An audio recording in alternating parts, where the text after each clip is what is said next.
Uzbekistan is officially known as the Republic of Uzbekistan and is one of the main countries in Central Asia with a land area of approximately 448,000 square kilometers. The country is quite expansive. However, due to deserts and mountains, not every part of the country is suitable for human habitation. Uzbekistan has a population of approximately 35 million people, making it the most populous country in Central Asia. The capital city, Tashkent, is the most popular city in Uzbekistan and is often the initial destination for visitors. Tashkent was a significant trading hub, especially during the Soviet Union era.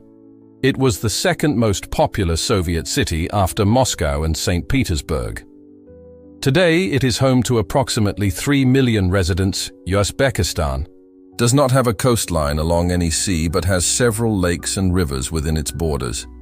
The Aral Sea is the most notable among them. The Aral Sea used to be one of the largest lakes in the world and was even referred to as a sea at one point. However, it has since shrunk, unfortunately becoming a shadow of its former self. Uzbekistan is a gold-rich country, and it is not a metaphor. It is the fourth largest gold producer globally with gold extracted from mines. Additionally, the region boasts various underground treasures, including uranium. Uzbekistan's terrain is so fertile that it ranks fifth in cotton production worldwide. The country also possesses natural resources, like natural gas, oil and coal. Looking back at 130, the history of Uzbekistan, it was once the most popular living center in Central Asia. Merchants considered it a center between China and Europe, in a Silk Road center where trade took place. Cultural interactions were quite common in Uzbekistan's history. The region's wealth and prominence attracted the attention of great rulers such as Alexander the Great and Genghis Khan. However, the Mongols deeply plundered and destroyed Uzbekistan throughout its history. After Genghis Khan, the great ruler Timur dominated.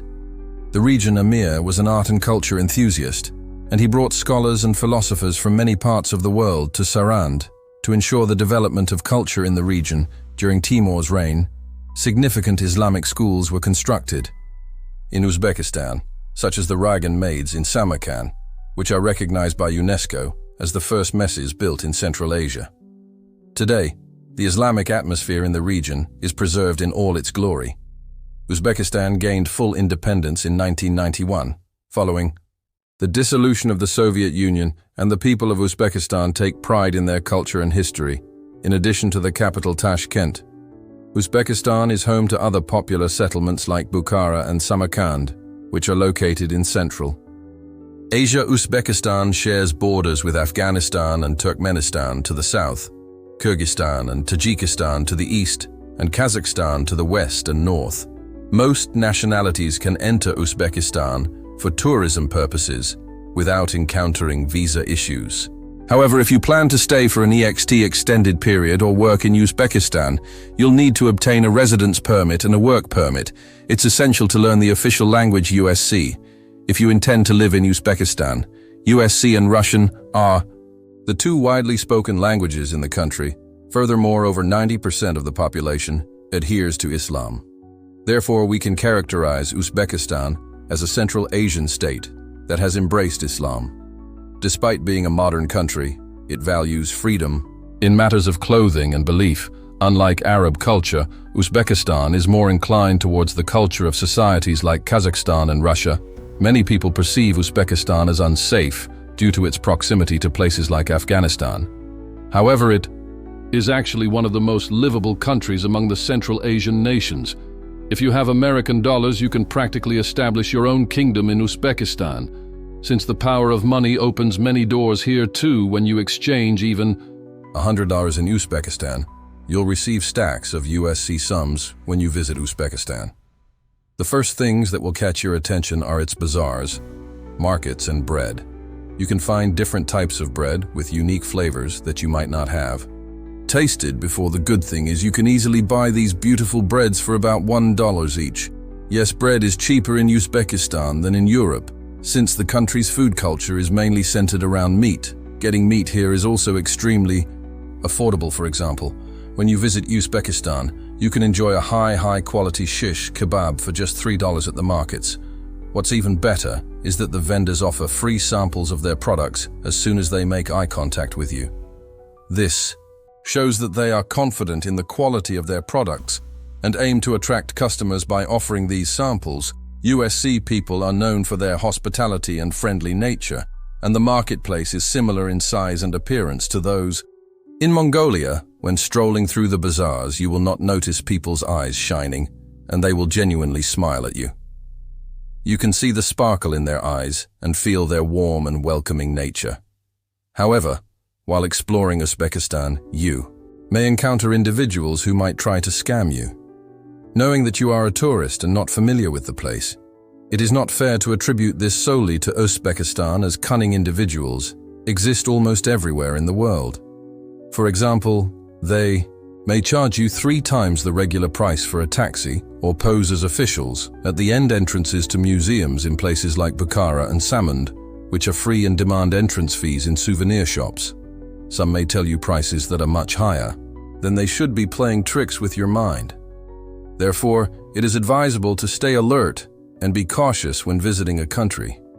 It's always a good idea to meet a local guide from that culture before exploring the country together.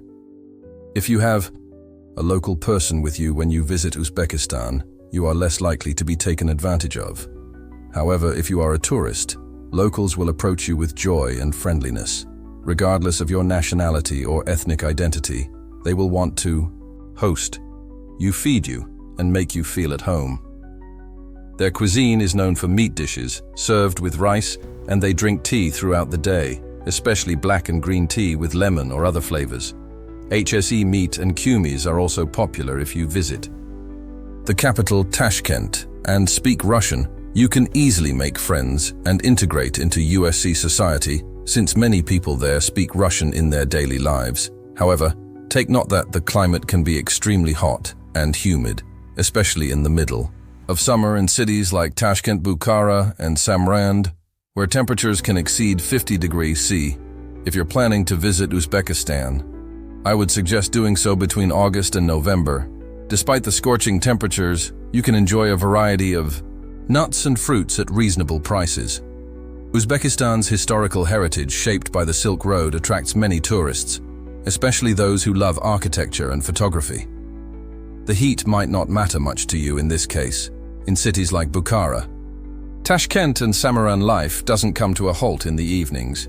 You can find many establishments offering entertainment and delicious meals to tourists.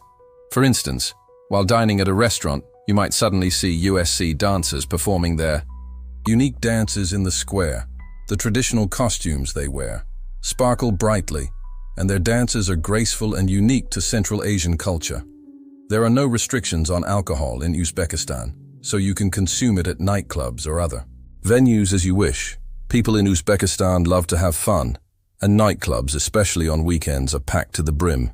It's worth mentioning that the capital Tashkent still bears the pain of the devastating earthquake it experienced in 1966 with a magnitude of 8. To give you an idea, the earthquake was so massive that it destroyed over 36 buildings and left more than 300,000 people homeless.